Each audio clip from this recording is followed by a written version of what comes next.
South ఇండియాలోని అతి తక్కువ ధరలకి రత్నాలనందించే ఏకైక సంస్థ 6JVR.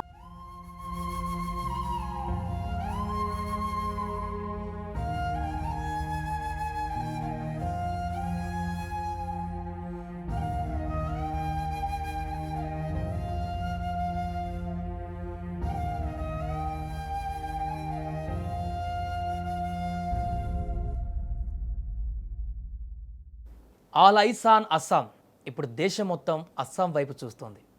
అక్కడ జరుగుతున్నటువంటి వరద బీభత్సానికి లక్షలాది మంది ప్రజలు నిరాశ్రయులవ్వడమే కాదు, అనేక మంది ప్రాణాలు కూలిపోయి బిక్కుబిక్కుమంటూ కాలం వెల్లదీస్తూ తిండి తినడానికి కూడా అవస్థలు పడుతున్నటువంటి పరిస్థితి ఒకవైపు, వరదల్లో కొట్టుకుపోతున్నటువంటి తమ బిడ్డలని కాపాడుకోవడానికి ప్రాణాలు తెగిస్తున్నటువంటి తండ్రులు మరొక వైపు. ఇప్పటివరకు మనం చూసిన విజువల్లో అక్కడ తండ్రులు వారి యొక్క పసి బిడ్డలని, చిన్న పిల్లలని ఊహించని విధంగా వచ్చినటువంటి ఆ వరదలలో చిక్కుకున్న ఫ్యామిలీని తన ప్రాణాలకు తెగించి, నేను చనిపోయినా పర్వాలేదు, నా బిడ్డలు బ్రతకాలి, నా బిడ్డల వరదల నుంచి బయటపడాలని చెప్పేసి సాహసం చేస్తూ వారి పిల్లల్ని బయటికి తీస్తున్నటువంటి దృశ్యాలు. అందులో ఒక తండ్రి పడుతున్నటువంటి ఇబ్బంది, తన ప్రాణాలని ఆల్మోస్ట్ తన శ్వాస ఆగిపోయేటువంటి పరిస్థితి.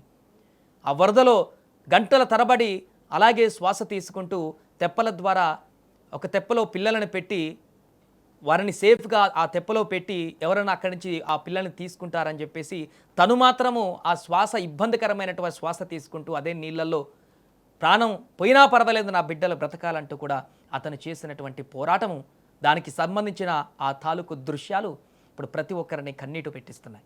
మరొక సంఘటనలో ఒక తండ్రి గుడిసెలో చిక్కుకుపోయినటువంటి తన పసి బిడ్డని కాపాడడం కోసము ప్రాణాలకు తెగించి అక్కడ ఉన్నటువంటి మిగతా సహాయకులతోటి ఆ బిడ్డను కాపాడడానికి చేస్తున్నటువంటి ప్రయత్నం, ఆ బిడ్డని ప్రాణాలతో ఒడ్డుకు చేర్చడానికి తన చేతిలో బాహుబలిలో గనక ఆ చేతిలో పైకి లేపి ఆ బిడ్డను ఒడ్డుకు ఎలా తీసుకువస్తారో ఆ రకంగానే ఇక్కడ ఆ తండ్రి కూడా చేసినటువంటి భీకరంగా ప్రవహిస్తున్నటువంటి ఆ వరదలో ఆ తండ్రి ఆ పసికందుని మిగతా వాళ్ళ సహాయంతో బయటికి తీసుకువెళ్తున్నటువంటి దృశ్యం.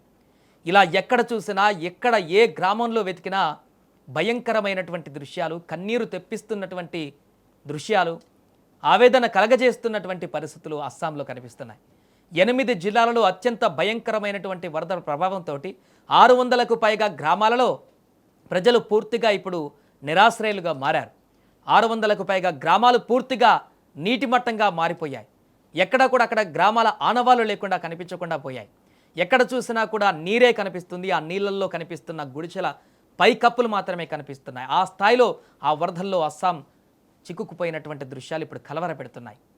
ఇక్కడ 4 లక్షల మందికి పైగా ప్రజలు ఎఫెక్ట్ అయ్యారంటే ఎంత దారుణమైనటువంటి పరిస్థితి అక్కడ ఏర్పడిందో మనం అర్థం చేసుకోవచ్చు. అంతేకాకుండా 60కి పైగా ఇప్పటి వరకు మరణించినట్టుగా అధికారికంగా తెలుస్తుంది. ఇంకా అనేక మంది గల్లంతయ్యారు, వారి ఆచూకీ లభించట్లేదు, సహాయక చర్యలు కొనసాగుతూనే ఉన్నాయి.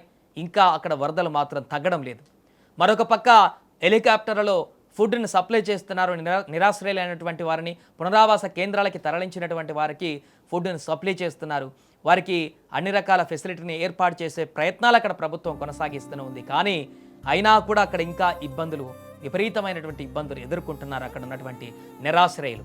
కట్టుకున్న బట్టలు, ఇంట్లో దాచుకున్నటువంటి వస్తువులు, దాచిపెట్టుకున్నటువంటి సంపద మొత్తం కూడా వరదమయం కావడంతో రేపు బ్రతికినా కూడా మేము చేసేది ఏముంది మాకు అనేటువంటి ఒక ఆందోళన వారి ముఖాలలో కనిపిస్తోంది. బతికి బయట కట్టడం ఒకెత్తు అయితే, బతికి బయటపడ్డ తర్వాత మా బతుకులేంటో తెలియనటువంటి పరిస్థితి అనేటువంటి ఆవేదన ఆ పేద మొహాలలో కనిపిస్తున్నటువంటి దుస్థితి మనకు కనబడుతుంది. ఇప్పటికే మరణించినటువంటి అనేక కుటుంబాలకు ప్రభుత్వం కూడా 9 లక్షల ఆర్థిక సహాయాన్ని ప్రకటించింది. వారి ప్రాణాలైతే తిరిగి తీసుకురాలేం, కానీ ఆ మిగతా కుటుంబ సభ్యులకి, ఆ ఇంట్లో ఉన్నటువంటి వారికి భరోసా కలిగించడం కోసం ప్రభుత్వం ఆపన్నహిస్తం ఇస్తూ 9 లక్షల సహాయాన్ని కూడా, ఆర్థిక సహాయాన్ని ప్రకటించింది. మిగతా ఇల్లులు కోల్పోయినటువంటి వారికి వారి పరిస్థితి ఏంటి, వారు ఇప్పుడు వరదలు పూర్తిగా సద్దుమణిగినాక తర్వాత కూడా ఆ ఇళ్లల్లో ఉండలేనటువంటి పరిస్థితి, ఆ చిన్న చిన్న గుడిసెలాంటి ఇళ్లల్లో పూర్తిగా కొన్ని వరదల్లోనే కొట్టుకుపోయినటువంటి పరిస్థితి. ఇల్లులే పెద్ద పెద్ద స్లాప్లే పేక మెడల్లా కూలి ఆ వరదల్లో కొట్టుకుపోయినటువంటి భయానక పరిస్థితుల్లో ఇక ఆ తర్వాత వరదలు సద్దుమణిగిన తర్వాత కూడా అక్కడికి వచ్చి వారు చేసేది ఏముంది, వారి పరిస్థితి ఏంటి, వారి యొక్క ఐడెంటిటీ, వారి యొక్క పరిస్థితి పూర్తిగా చెల్లాచెదరైపోయినటువంటి ఈ పరిణామంలో వారికి భరోసా ఇచ్చేదెవరు, వారిని ఆదుకునేదెవరు, వారిని కాపాడేదెవరు, వారి భవిష్యత్తుకి భరోసా ఇచ్చేదెవరు అనేది ఇప్పుడు అనేక ప్రశ్నల్ని లేవనెత్తిస్తోంది. ఇప్పుడు ఆ పసిమొగ్గలని తల్లిదండ్రులను కోల్పోయినటువంటి పసిమొగ్గలు ఉన్నారు. అనేక మంది ప్రాణాపాయ స్థితిలో నుంచి బయటపడినటువంటి ఆసుపత్రుల్లో చికిత్స పొందుతున్నటువంటి వారు ఉన్నారు. పిల్లలని కాపాడడం కోసం ఆ తల్లులు పడుతున్నటువంటి తాపత్రయం చూస్తుంటే తండ్రి ప్రేమ ఎంత గొప్పదో, తండ్రి ప్రేమ ఎలా అలమటిస్తుందో ఇలాంటి పరిస్థితుల్లో అంత దారుణమైనటువంటి ప్రాణాలు పోయేటువంటి సిచ్యువేషన్లో కూడా బిడ్డలని కాపాడుకోవడానికి ఒక తండ్రి చేసేటువంటి పోరాటం ఏ రకంగా ఉంటుందో చూపించేటువంటి దృశ్యాలుగా మారాయి అస్సాంలో జరిగినటువంటి ఈ పరిస్థితి. అక్కడ వచ్చినటువంటి వరదలు, ఆ వరదలు చిక్కుకున్నటువంటి ప్రజల తాలూకు దృశ్యాలు. వీరే కాదు, అనేక మంది వరదల్లో చిక్కుకున్నారు. అనేక మంది అలా గల్లంతైపోయారు. ఇలా పైకప్పుల మీద నిలబడ్డవారు పైకప్పులను నిలబడ్డట్టు ఆ వరదల్లో కప్పుతో సహా, ఆ పైకప్పులతో సహా కొట్టుకుపోయినటువంటి దారుణమైన పరిస్థితులు అక్కడ ఏర్పడ్డాయి. ఇక్కడ అదృష్టవశాత్తు ఆ పిల్లల్ని ఆ తండ్రులు కాపాడుకోగలిగారు. ఆ భీకరమైనటువంటి వరదల నుంచి తమ ప్రాణాలను రిస్కులో పెట్టి, తమ ప్రాణాలు పోయినా పర్వాలేదు, మా బిడ్డలు బతకాలి అని చెప్పేసి సాహసించి ఆ తండ్రులు చేసినటువంటి పోరాటం గెలిచింది. అక్కడ ఆ పిల్లల్ని కాపాడగలిగారు, వారిని ఒడ్డుకు తీసుకురాగలిగారు. అక్కడ ఉన్నటువంటి వారి సహాయంతో వారిని ప్రాణాలతో బయటికి తీసుకురాగేటువంటి పరిస్థితి ఆ తండ్రులు చేయగలిగారు. దీనికి సంబంధించిన దృశ్యాలే ఇప్పుడు సోషల్ మీడియాలో వైరల్గా మారుతున్నాయి. ఒక తండ్రి పిల్లల కోసం ఎలా అలమటిస్తాడు, ఎంత మేరకు సాహసిస్తాడు, ఎంత దూరం వరకైనా వెళ్తాడనే దానికి ఆదర్శంగా నిలిచాయి విజువల్స్. ప్రస్తుతం అస్సాంలో దారుణమైనటువంటి పరిస్థితులు నెలకొన్నాయి. గత సంవత్సరం కంటే కూడా భీకరమైనటువంటి వరదలు అక్కడ ఏర్పడి కకావికలం చేశాయి. ప్రభుత్వం కూడా ఈ దారుణమైనటువంటి వరదల పట్ల ఏం చేయాలో అర్థం కాక ఇప్పుడు వారు కూడా మాకు సహాయం చేయండి అనేటువంటి పరిస్థితి ఏర్పడింది.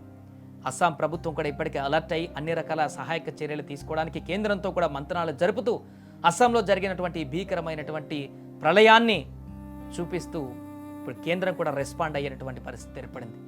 ఏదేమైనా అస్సాంలో మరలా శాంతియుతమైనటువంటి వాతావరణం, అంటే ఈ వరద ప్రవాహం అంతా పోయి మరలా సద్దుమణిగి ఎప్పటిలాగానే అక్కడ జనజీవనం అంతా కూడా నడిచే విధంగా, ఆ గ్రామాలన్నీ కూడా మళ్ళీ కుదుటపడే విధంగా, ప్రజలందరూ తమ తమ పనుల్లో నిమగ్నమయ్యేటువంటి విధంగా ఆ రోజులు తొందరలోనే రావాలని కూడా మనం కోరుకుందాం.